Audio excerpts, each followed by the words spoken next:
Hello everyone, this is Locko S, and welcome to the F-5E Tiger 2 for a video tutorial on night lighting.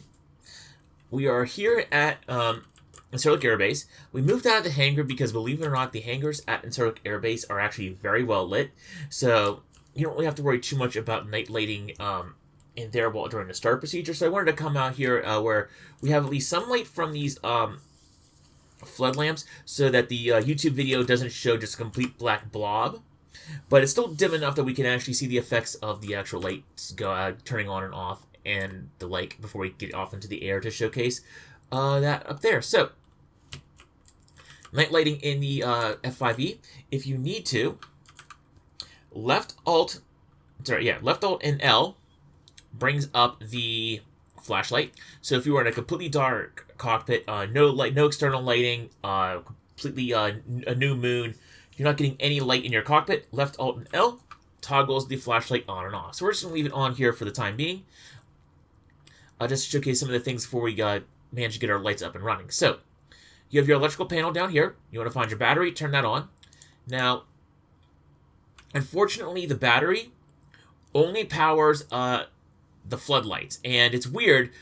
I don't know if this is a bug or not, but whenever you're using just battery power, the only lights that you have access to are the floodlights, but they're also, and here's the bug part, it's the engine instrument's light knob that turns on and off the floodlights. So, as you can see, on and off. Now, if the cockpit was a little bit darker, you definitely see the cockpit light up with, you'd actually get pretty good lighting with the actual floodlights here, which I'll showcase in the air once we're off the ground. But as is, we're kind of in a weird spot because of just because the fact that we do have these lights here shutting down into the aircraft after startup, which is a nice feature that has been introduced in DCS this year. I will say, it definitely helps with startups that you're not fumbling around in the dark as much. You also down here for the light panel, you do have a test light.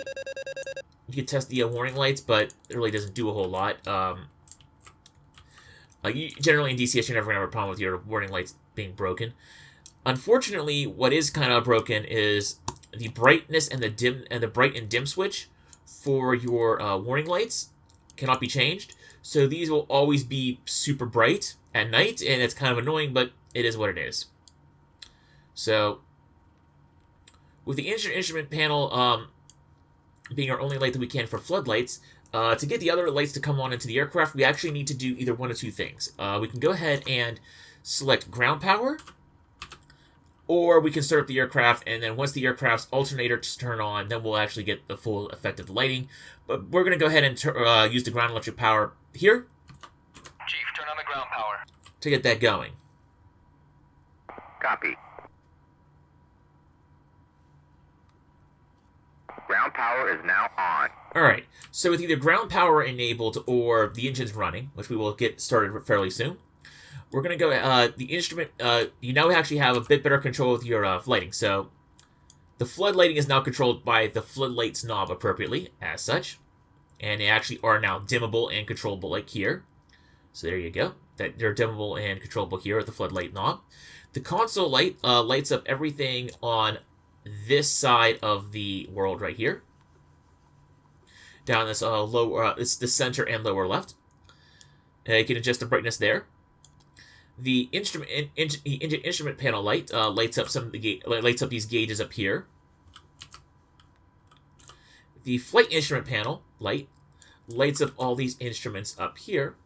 And in case you, and also I should mention the console light also lights up these some of the lights back here on this back side of the cockpit right here. Also, if you noticed, like I said, we got, again, console lights down here, both sides, and then a little bit of this down here. We got the engine instrument lights up here, flight instruments up here. Armament panel isn't lit up because it has its own armament light control down here. Turn that on, and now we got the armament lights panel going on up down here.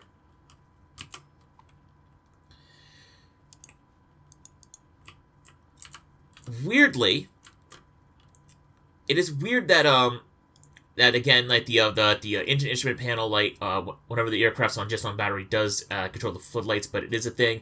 So do keep in mind if all the lights flash whenever the power comes on, just note that the engine instrument panel light is what's lighting up. So we're gonna go ahead now and before we power on, we have the beacon here. Beacon is this is part of the exterior lights. The beacon is your collision light, and as you can see on the collision light on the F-5E. Tiger 2 is on the tail here, and it is pulsating. So you want to turn on the you definitely want to turn on you want to turn on the beacon during every startup, really, while you're on the ground. It's to let the ground crew and other people know that hey, you are starting up the aircraft. It's not vital, but it is a thing. You can also use it on the ground while taxiing to let other people know that you're on the ground. Make sure you turn off the anti-collision light while you're in the air. However, though, it is very visible, and for most combat operations, you don't want to be that visible to other aircraft. So you turn this off once you're in the air. Formation lights are these lights here on the wingtips. So you have these little lights on the wingtips there. And the lights actually do reflect off the ground. So there is that. You can adjust their brightness here too. A little bit dimmer. Now it's a little brighter. So we're going to go ahead, that's our formation lights. And the nav lights are a second set of lights. And the nav lights are, in fact, turn off the formation lights. You have another set of red lights there on the wingtips.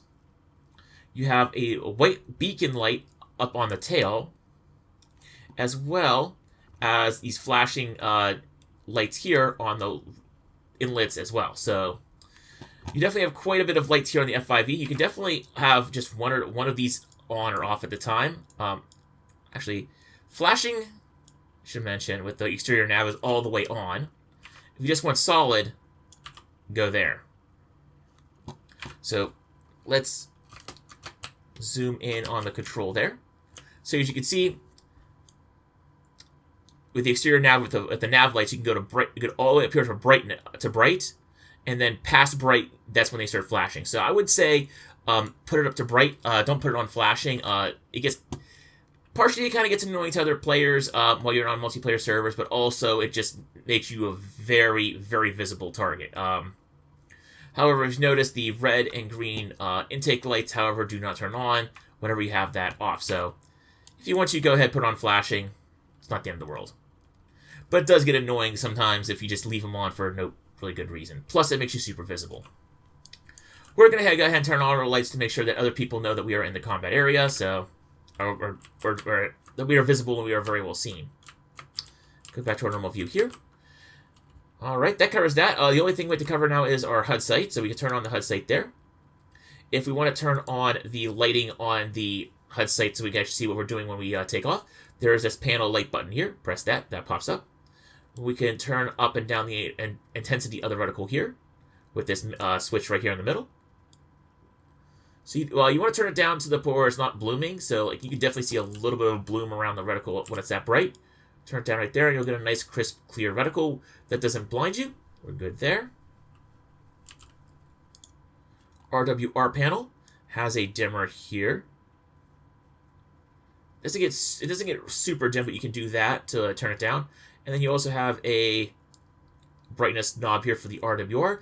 I don't have anything that would be popping up on the RWR, so it's just going to be as is right there. There we go. We can erect it, get our things stable. Get our flaps right then and there, so we're good there. And of course, we can adjust our radar brightness right here with some other things. So we have the radar brightness on for the entire radar. We can turn that down. We can adjust the cursor brightness right here. Scale brightness right here. We can turn it all the way up. We leave it down. Stuff like that. Let's see here. Other considerations for night flying I can think of? Not really. And that's pretty much it for the Mirage 2000. Oh, that's pretty much it for most of the lighting. The one exterior light that's kind of out of the way is the landing and taxi light. So there's only either a off or on option. There's no separate taxi and landing light. It's either one or the same. So just put it on whenever you're ready to start taxiing, and you're good to go there. So now that we are good to go, let's go ahead and fire up the aircraft real quick. And I'll see you. I'll put a cut here, and I'll show you. We'll get back to you whenever we are lined up with the runway. All right, everyone, welcome back.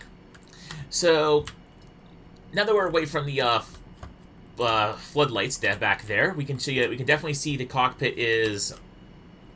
You can definitely see the cockpit a little bit better now when it's lit up at night. We do have a nearly full moon, so we are going to get a little bit of moonlight in, which is nice. Nice little soft little touch, but you can definitely see console lights. I can see me adjusting the console lights, engine instrument panel lights. You definitely don't want the you don't need to set these to full brightness to have a good visibility. You want to set them bright, but you don't want to set them bright enough where they're starting to get bloom effects. So do you keep that in mind? Now would be a good time that right before you get on the runway to adjust all of your cockpit lighting to your as desired. Once you're in the air, the F-5E doesn't have autopilot, doesn't have an INS, doesn't really have anything helping you actually fly the aircraft or really navigate other than your TACAN. So make sure you set up your TACAN to navigate back home. Make sure your radio is set as desired for obviously talking to the ATC, but also make sure that whenever you do take off, you can immediately throw it into the right preset channel or right manual channel for talking to your air comms. Because, like I said, once you're the F-5E does require a lot of hands-on flying, and especially at night, you do not have a radar altimeter. So do keep in mind that that is a thing. So we're going to go ahead and take the runway, take off, and I'll talk a little bit about night flying in the F-5E. Oh, I should also mention that at this time, the F-5E does not have night vision goggles. It's a it's not like the pilot. It's not like a modern pilot flying a modern F-5E couldn't throw on night vision goggles. It's just the time. It's just that at the time frame they are modeling with the this aircraft, night vision goggles really weren't a thing, and as such, this is a module that does not allow you to equip them. There's no controls in the setup for them. It's just you're not allowed to have them effectively of this aircraft. So do keep in mind, you are going to be flying relatively blind while low in the while low. So here we go.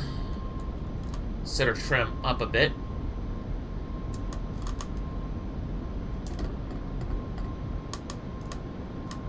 Ease up the throttle.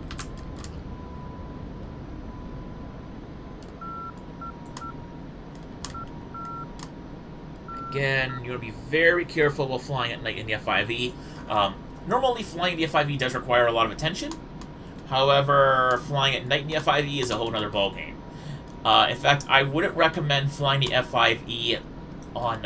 if you have the option to fly the F-5E on a server at night, log into the server and make sure whenever you are flying around that there's at least some moonlight available.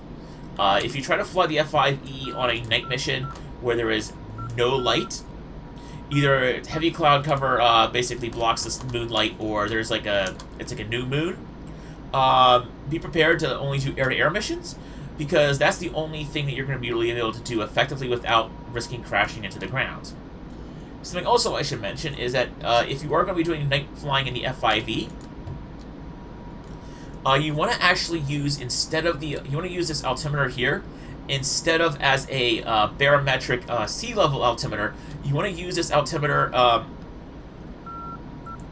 to zero out to feet above your airbase's altitude. I didn't do that right now, but because I'm not really intending to fly a whole lot in the sky, I just want to showcase the F-5E flying at night a little bit.